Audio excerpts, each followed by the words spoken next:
자, 여야의 주장이 이렇게 극명하게 엇갈리는 상황에서 그렇다면은 여야를 주고받았던 역대 정부들, 대통령들은 어떤 이야기를 했었는지 한번 보죠.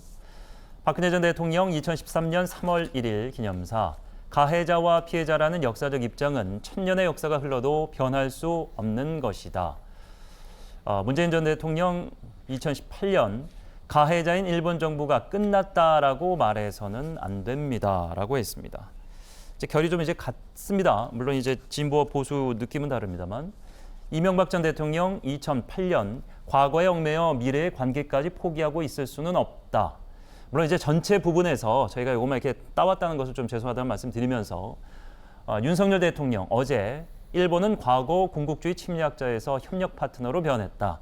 그러니까 비교적 이제 궤를 같이 하는 둘의 인물이 어떻게 이렇게 뭐 나란히 저희가 지금 보여드리고 있습니다만, 자, 이걸 어떻게 해석해야 될 것이냐. 광복절 경축사는 이명박 정부의 비핵 개방 3천을 업데이트했었다라고 당시에 이제 작년에 윤석열 대통령이 비판을 받았던 부분인데, 이번에는 여러 가지 또 아쉬움이 담겼다 야당의 비판이 있습니다.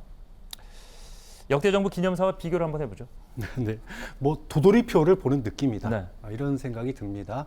우리가 뭐 남산에서 돌 던지면 김이박 씨 중에 한 명이 맞는다, 뭐 이런 얘기가 예. 있듯이 윤석열 정부 요직에 있는 사람들 보면 크게 두 부류예요. 하나는 검찰 출신, 또 하나는 MB 정권 출신들입니다. 네. 당연히 뭐 지금 외교부 장관인 박진 의원부터 시작해서 MB 정부에서 일했던 분들이 현 정부에도 특히 외교안보 라인에 많이 가 있다 보니까 비핵 개방 3천의 큰 요지를 그대로 좀 답습하는 거 아니냐. 이제 뭐 북핵을 먼저 포기하면 그 뒤에 보상을 하겠다. 이제 선 포기 후 보상입니다. 네. 그 다음에 뭐 한미일 공조를 갖다가 우선해야 된다. 뭐 이런 것들이 비핵 개방 3천의 핵심 내용들인데 이거를 고스란히 좀 답습하는 느낌이에요.